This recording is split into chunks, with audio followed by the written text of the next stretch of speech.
السلام عليكم محبي لقناة اللي سنت مازيرت بنت بلادنا.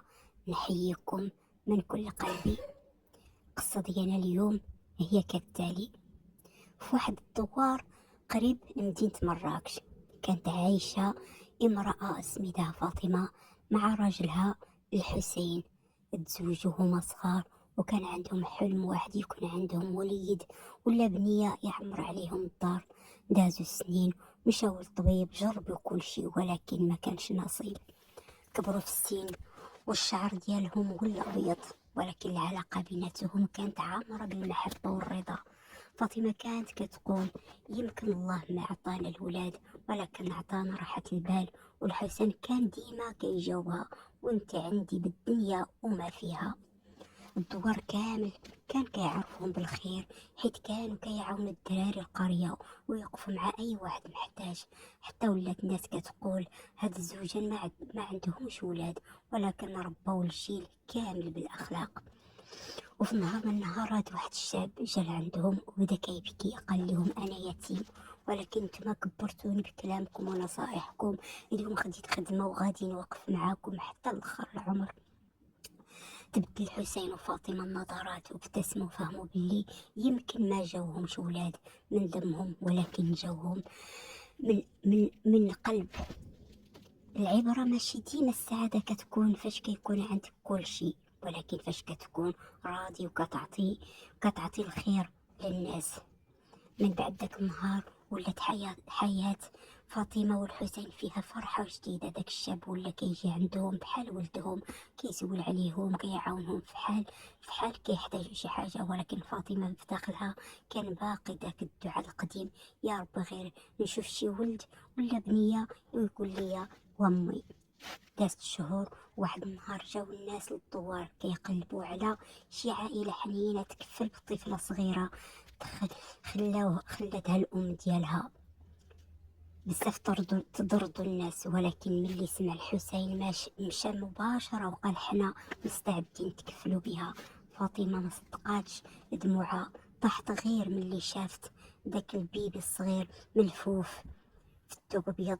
شداتها وحضناتها وقالت مرحبا بك ابنتي، جيتي في الاخر العمر ولكن جيتي بالفرحة الكاملة.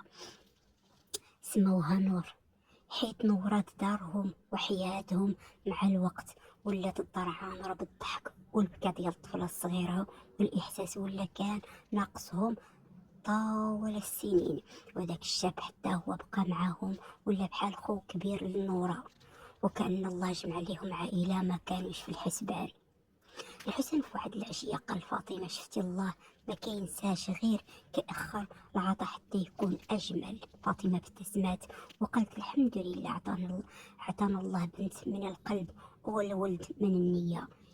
يمكن ما كيجيناش الرزق في الوقت اللي بغيناه، ولكن ملي كيجينا كيكون أحسن مما تخيلنا. كبرات نور شوية بشوية، ولات الدار ديال فاطمة والحسين عامر بالحياة من جديد، والضحك ديالها وخطواتها الصغيرة وحتى بكائها في الليل. كل شي كان عندهم نعمة كبيرة كانوا كيتمنوها سنين. الجيران كانوا كيوقفوا يتفرجوا ويقولوا سبحان الله، جاهم الفرحة في الآخر العمر. وفاطمة كانت كتجاوب غير بالابتسامة فيها رضا كبير. دازت السنوات ونورة ولات كتقرا في المدرسة. كانت ذكية ومؤدبة، وكل نهار كترجع من المدرسة كتحكي لوالديها على نهارها، والحسين كيجلس يسمع ليها كأنه طفل بحالها. أما فاطمة كانت كتشوف فيها كل شي اللي ما عشتو من قبل. داك الشاب اللي ولا بحال ولدهم بقى ديما حداهم حتى نهار قرر يتزوج. أول الناس مشى عندهم هما فاطمة والحسين، قال لهم بغيتكم تحضروا عرسي بحال والديا. فرحوا بيه بزاف وحسوا باللي فعلا ماشي بوحدهم. مع الوقت كبرت نور أكثر وولات واعية بالقصة ديالها. في واحد الليل جات عند فاطمة، قالت لها ماما واش بصح أنا ماشي من دمك؟ سكتت فاطمة شوية لحظة، ومن بعد شدات يدها وقالت أبنتي الدم ماشي هو كل شي، انت جاية من دعاء طويل ومن قلب كان كيتسناك سنين. بكات نور وعنقتها وقالت أنا فخورة نكون بنتكم، الحسن كان واقف يسمع والدموع فرحانة في عينيه. قال الله كبير، أعطانا عائلة ما كناش كنحلموا بها. الحياة ماشي ديما كتعطينا الطريق اللي رسمنا، ولكن إلا صبرنا وآمنا كتفاجئنا بحاجات أجمل بزاف مما تمنينا. خصنا ديما نكونوا راضيين بما اختار الله لنا وبما عطا لينا. الله يوفقنا ويوفقكم الخير، الله يهدينا ويعفو علينا وعليكم. كنحمد الله وتنشكر على نعمه التي لا تعد ولا تحصى.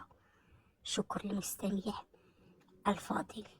كنتمنى تشتركوا مع الأصدقاء ديالكم وتخلوا لنا التعليقات اللي تشجعنا، تعليقات تنفعكم وتنفعنا في دنيانا وفي الآخرة. مرة أخرى شكرا جزيلا، والسلام عليكم ورحمة الله وبركاته. وصلوا وسلم على سيدنا محمد. اللهم صل وسلم وبارك على أشرف الخلق سيدنا وحبيبنا ونبينا محمد.